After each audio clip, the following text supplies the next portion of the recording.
Hi, this is Nicholas Irachi, the Home Source Guy, president and owner of Source Development Inc., a residential and commercial construction company in Garnerville, New York, and this is when attaching galvanized pipes to PVC pipes, what do you use? Well, essentially you'd use a Fernco adapter, and basically it's a rubber housing with a clamp around it. And these housings are made specific to the application. For example, this one's from galvanized to PVC.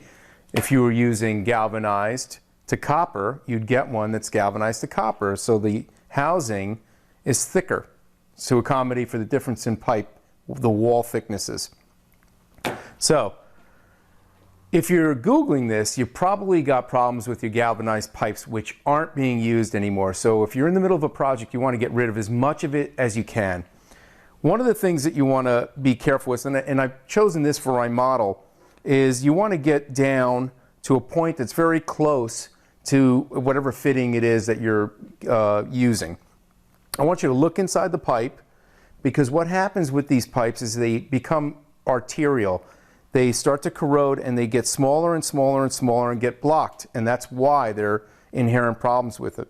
And the walls become, other than smooth, they get very rusty, and as hair and debris are going down the drain, they also get trapped, and it's really a mess. So you really want to get rid of as much as you can during a remodeling project. Whether you're having a problem or not, you're really doing yourself a solid. Okay, so you can cut galvanized piping with anything. I used a reciprocating saw.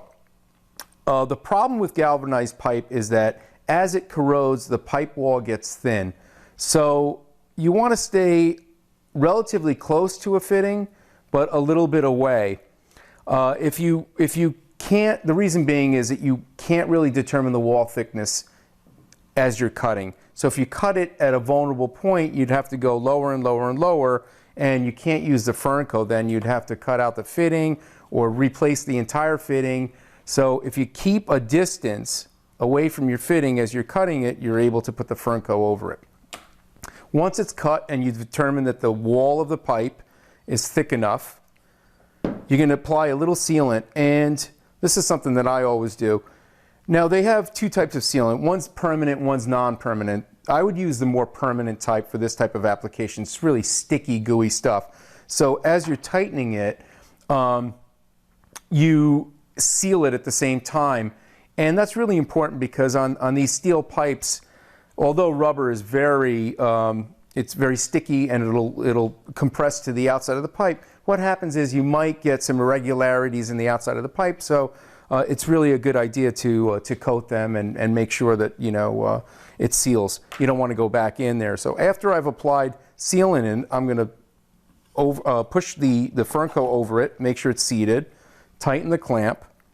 I'm going to add a little sealant to the PVC, although you really don't have to.